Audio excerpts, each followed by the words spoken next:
At this time, our Dhamma talk will be presented by Rimban Yuika Hasebe, and she'll give us a short Dhamma talk and then introduce our special guests who will continue the service.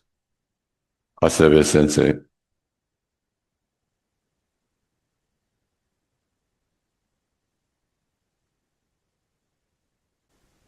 Namanda.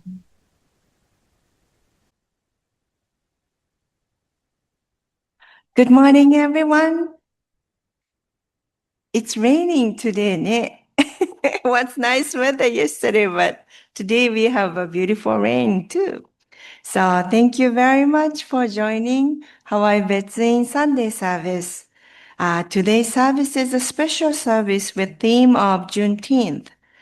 Juneteenth is a day on which commemorate the emancipation of enslaved people, and we rejoice and honor the freedom of all. In Buddhism, Shakyamuni Buddha speaks clearly about the human and social discrimination. Reverend Obata of Higashi Honganji wrote, "From its very beginning, Buddhism, as revealed by the Shakyamuni Buddha, emerged in Indian society as a counterculture to Brahmanism, which supported the caste system, a discriminatory social structure. Buddhism rejected discrimination based on birth. In the early Buddhist scripture, the Dhammapada, Shakyamuni Buddha taught in opposition to the caste system, which ranked people according to a family lineage and a birth. The Buddha stated, one is not Brahmin because of matted hair. One is not Brahmin because of lineage of birth. The person who lives according to truth and the righteousness, who is pure and true, he alone is the true Brahmin. By learning from the suffering caused by injustice and honoring the resilience and the courage of people, those who enjoy injustice, we commit ourselves to remembering these lessons and working toward a more equal world where all people are respected and valued. Today, we are honored to welcome wonderful guest speakers, and please allow me to introduce them. The first speaker is Miss Alice Talbot, and she's sitting here. Next is her daughter, Donna. So the Alice was born in 1942 to a middle-class Black family in Pittsburgh, Pennsylvania. She was well protected from racism until the age of 12, after moving to Washington, D.C. in 1954, when Alice went to junior high walking through picket lines when the Law Brown versus Board of Education was passed, and the schools in D.C. were integrated for the first time. Alice spent playtime at the U.S. Capitol Mall, walking in the halls of the U.S. Senate offices, U.S. House offices, and the U.S. Supreme Court justice hearings. From age 12, she met Sam Rayburn, Frank Church, Robert Kennedy, and John F. Kennedy Jr. Alice moved to Idaho and attended Idaho State College. She married and lived in California, where she got a degree in nursing. She fought for and achieved the integration of the Elks Club in Santa Maria, California. Alice helped push for the passing of the law to have the Dr. Martin Luther King Jr. holiday observed as an official holiday in Hawaii. Alice was raised in a Baptist environment, but has explored Hinduism, Buddhism, and since arriving in Honolulu decades ago, has embraced the Quaker faith. And then the other speaker is Mr. Ed Young, a retired NOAA supervisory meteorologist. Sorry, Ed was born in Berkeley, California in 1950, whose father and his father's 14 siblings were raised by a former slave born in 1855 in Sumter, South Carolina, who went on to attend college in southern North Carolina and migrated to Fresno, California, becoming an early African-American farming family in the 1890s. Ed's mother grew up working in an African-American-owned restaurant in Tulare, California, that was listed in the Green Book, a refuge for African-American traveling between Los Angeles, California, and the San Francisco Bay Area. Ed, raised in the first interracial congregational church in Berkeley, California, found the Bahá'í faith as an 18-year-old college student at San Jose State, and the faith remains an integral part of his life, including promoting the benefit of interfaith fellowship. He has been married almost 30 years and has 2 daughters, one who lives at home studying computer science at HPU, and the other one at ICU nurse in Chicago. So Ed and I met the Nuuanu Valley Interfaith Thanksgiving, and we had it the previous year, November. And we were both co-chair, and Ed really helped me a lot for the service. So I'm so happy to welcome the 3 of you here today and the 2 for speak for us. And then again, thank you very much for coming. And then, okay, so Ed come first. Okay, so thank you.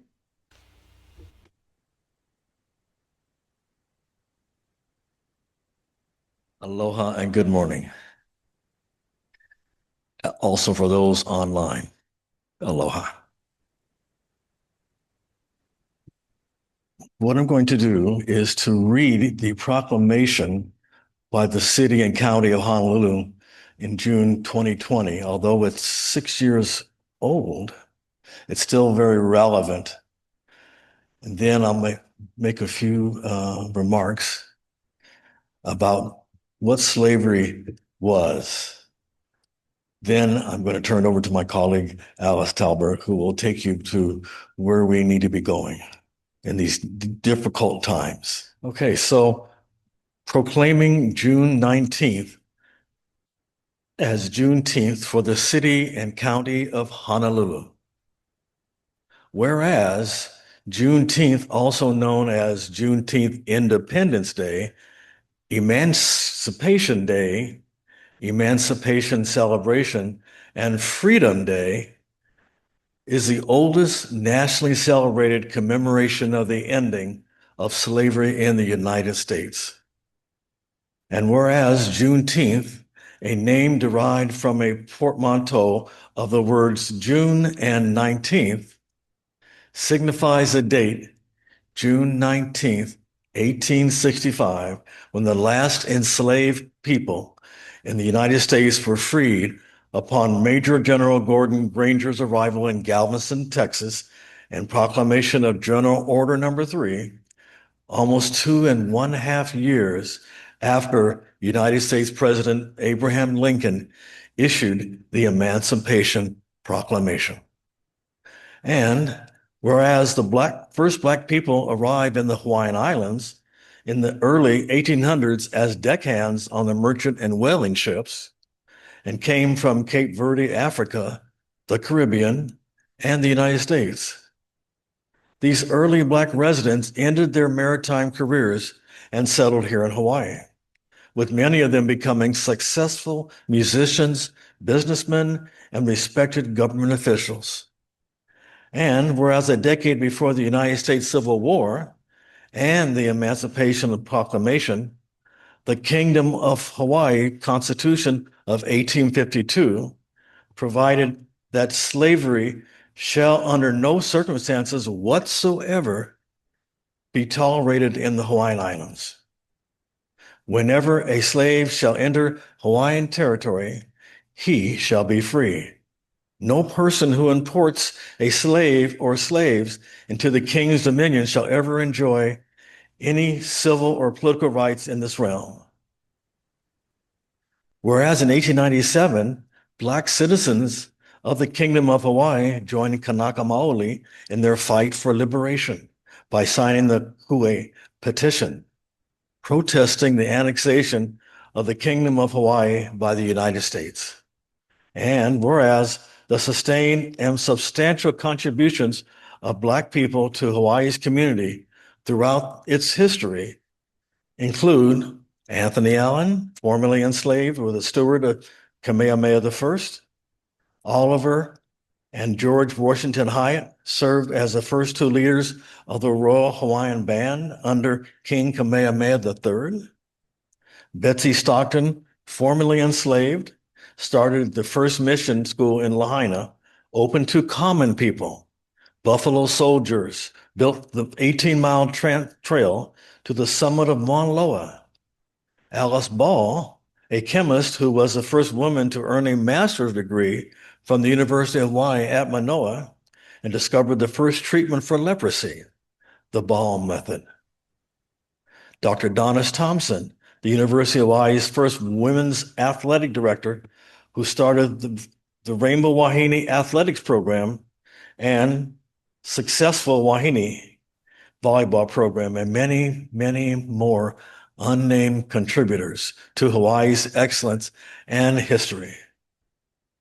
Whereas the history of the African diaspora in Hawaii and indigenous island communities across the Pacific have endured shared systematic oppression and adversity, and have exhibited historical solidarity with the civil rights movement in the United States, including multiple visits by Dr. Martin Luther King Jr. to Oahu in 1959 and 1964. And with Dr. King and other civil rights leaders, symbolic wearing of the lei gifted to them by Reverend Abraham Akaka during the historic 1965 Civil Rights March from Selma to Montgomery, Alabama. And whereas Juneteenth commemorates Black African American liberation, their reconnection to family and community, and collective abundance. It is a day, a week, and in some areas a month, marked with celebrations, guest speakers, picnics, and family gatherings. It is a time for reflection and rejoicing, as well as a time for assessment, self-improvement, and planning for the future.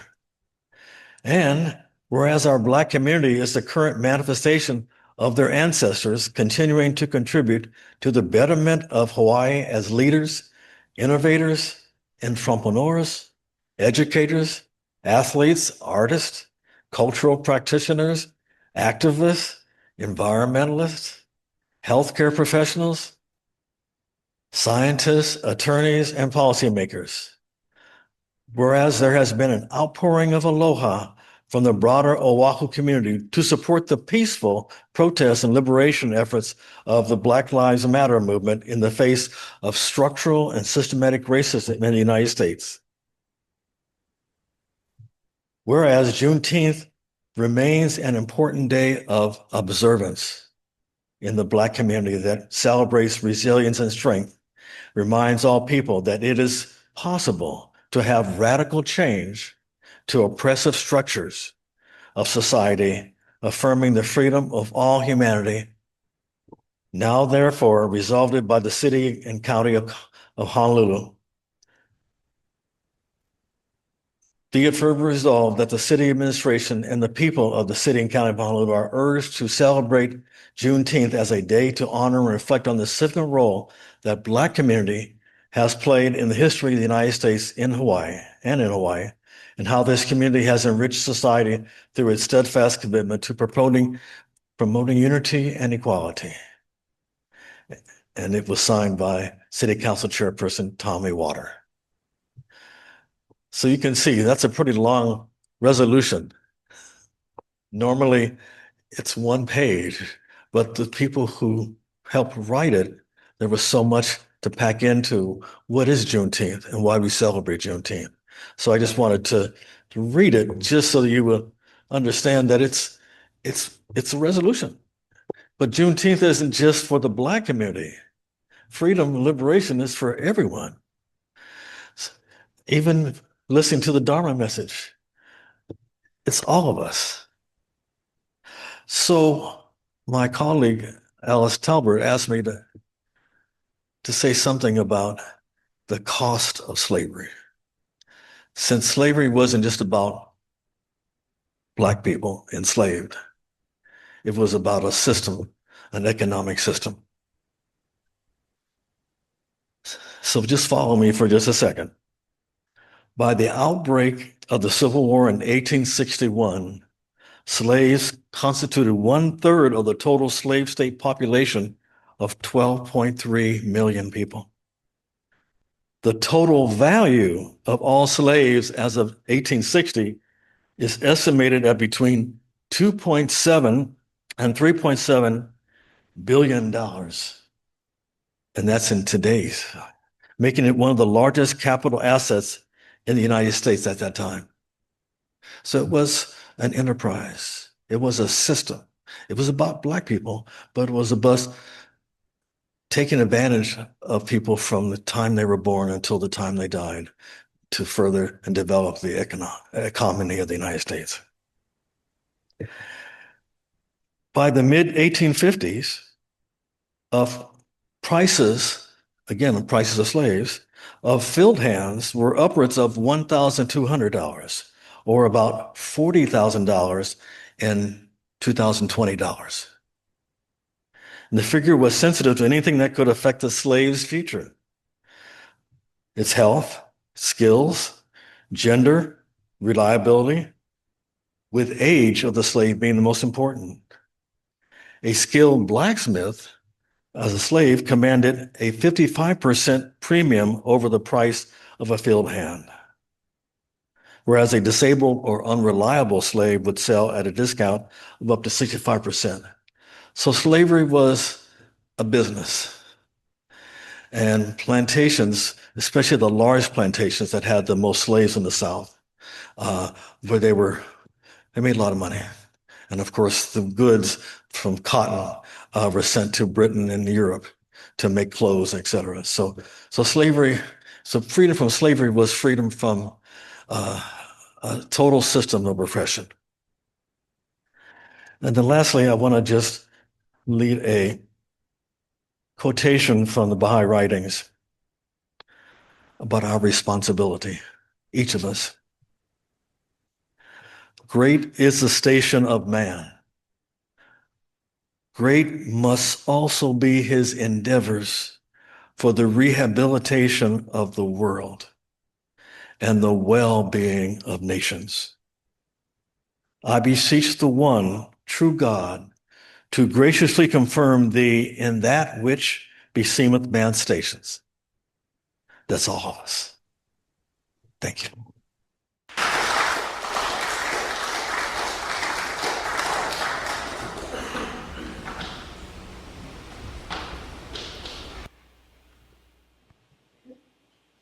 Okay, all right.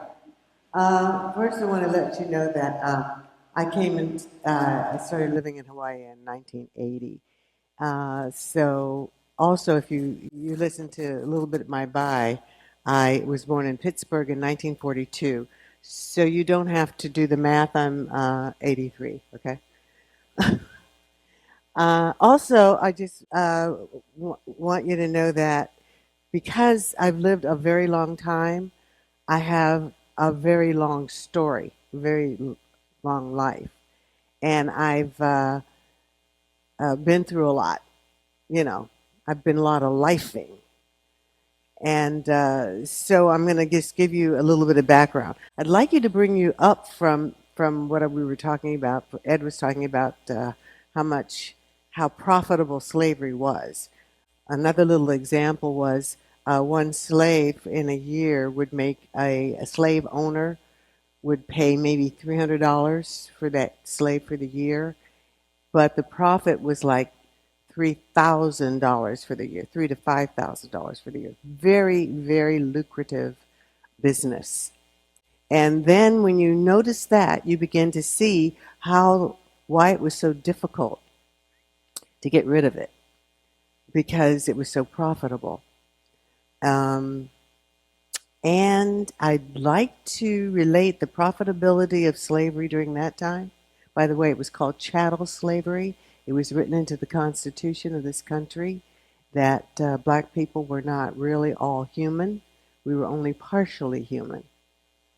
And this country was supposedly founded on democracy.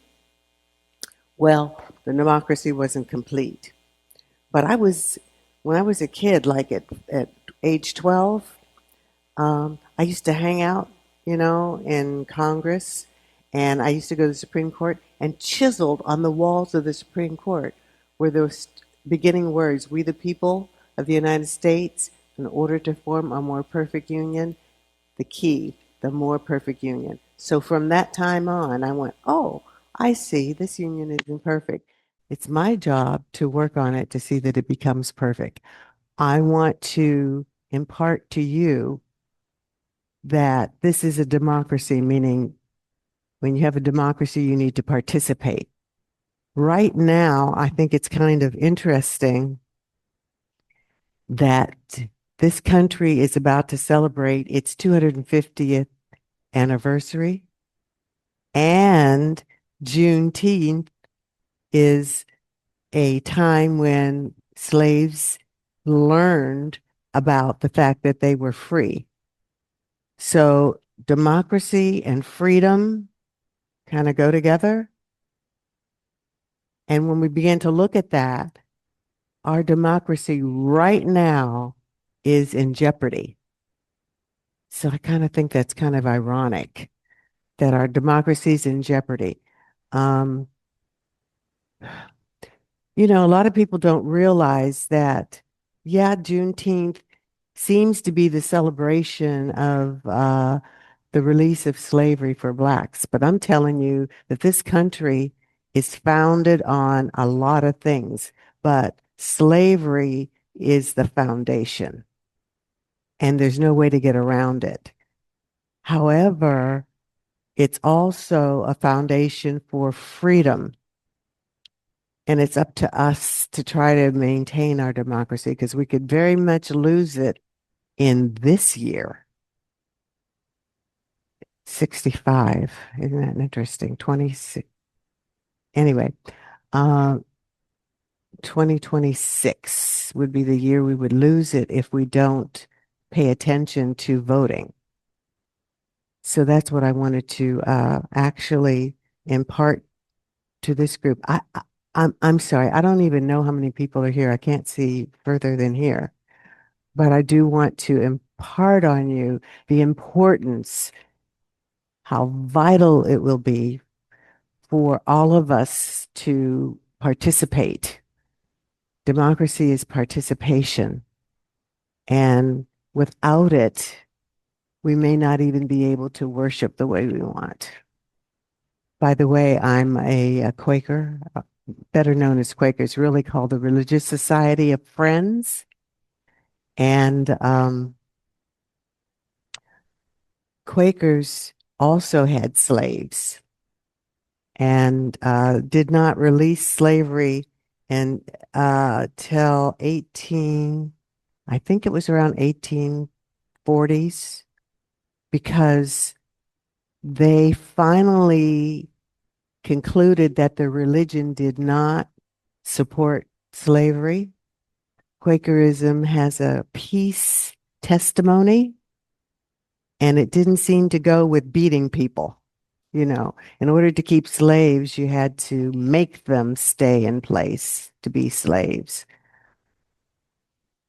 So anyway, Quakers gave up slavery early on, way before the Emancipation from Lincoln in 1863. By the way, Juneteenth was 2.5 years after Lincoln did the Emancipation Proclamation. It's interesting that in Texas, slaves didn't know they were free because the slave owners didn't want them to know. You know, it was worth money, big bucks. So I don't know the story behind how the military came into Texas to let the slaves know that they were now free. But that's the way it happened. By the way, I really wanted to acknowledge Hong Ji for having us here and for acknowledging Juneteenth. Many, many people in this country do not do that because they do not realize the significance of Juneteenth. I didn't even know the significance of Juneteenth. It was very important for slave owners to keep Black history a mystery, because if it kept a mystery, they would not have to give up the practice of slavery. So right now, if you're watching and paying attention, our government is beginning to shift.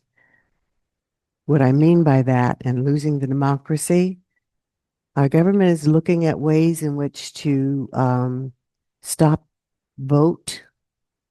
So stop the participation, stop the vote. And if you don't vote, you don't participate in democracy. So what I'd like to do is to emphasize that in order to keep the right to worship the way we want to, in order to marry who you want to, the government can actually dictate who you marry. They actually have done that in this country.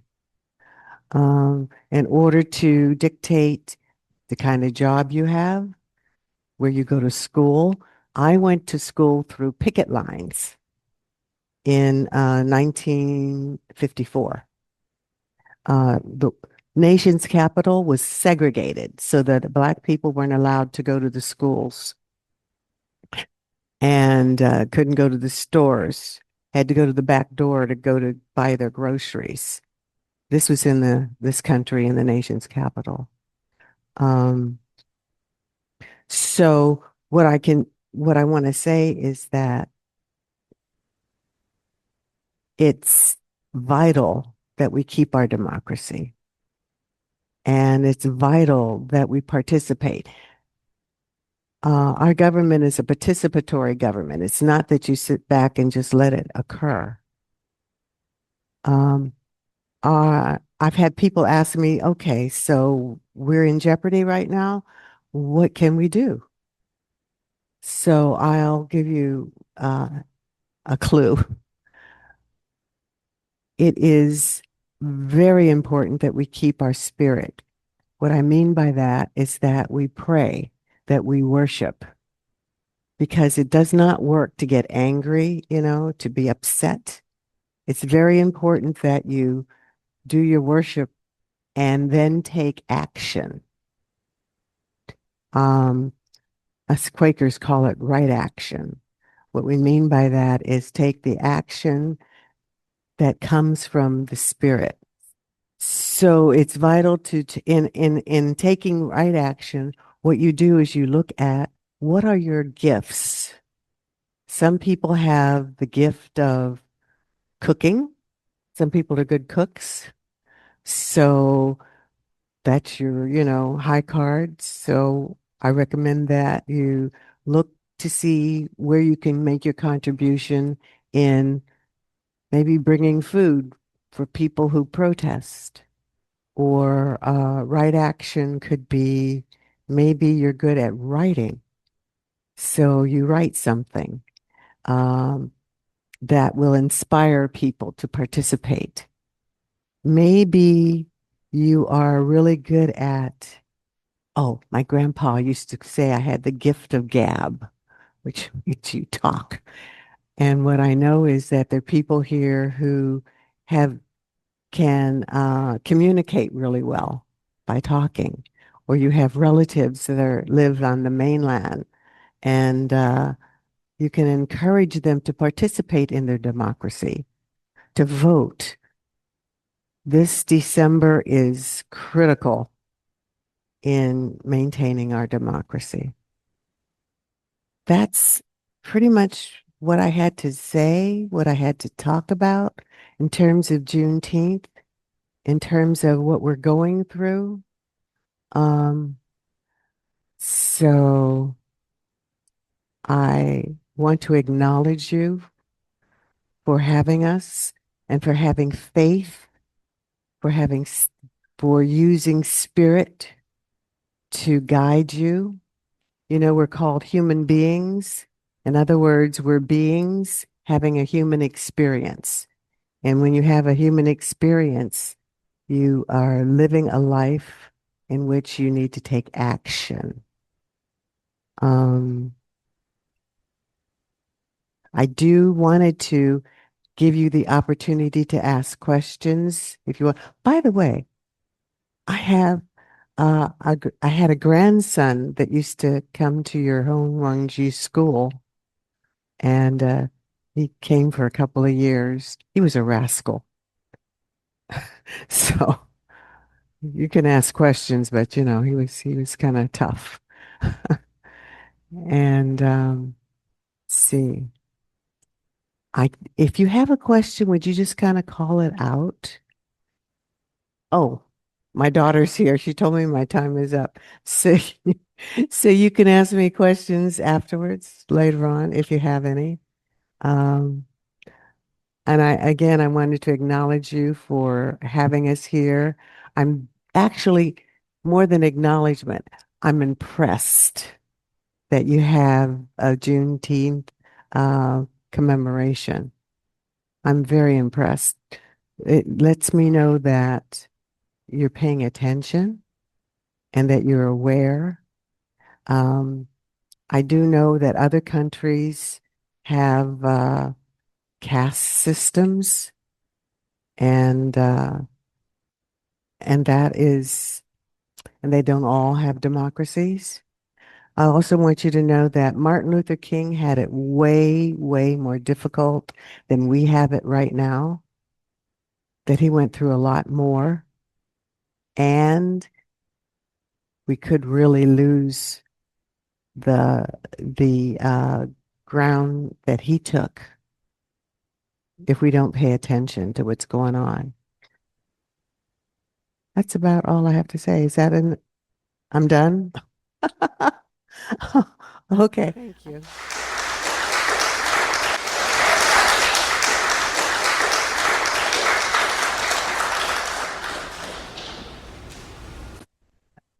Well, we're certainly blessed with having Mr. Young and Ms. Talbot give us an extremely informative and educational view of Juneteenth. We've been doing Juneteenth for about 4 or 5 years, but your presentations certainly bring it down to the very human level of and participating in a democracy to make this also worthwhile. We are truly grateful for your time and your educational spirit.